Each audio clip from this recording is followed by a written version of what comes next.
உலகப்பிதா சொன்ன போது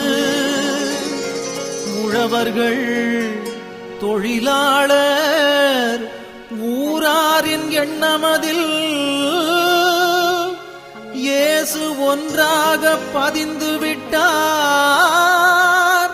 இயேசு ஒன்றாக பதிந்து விட்டார்.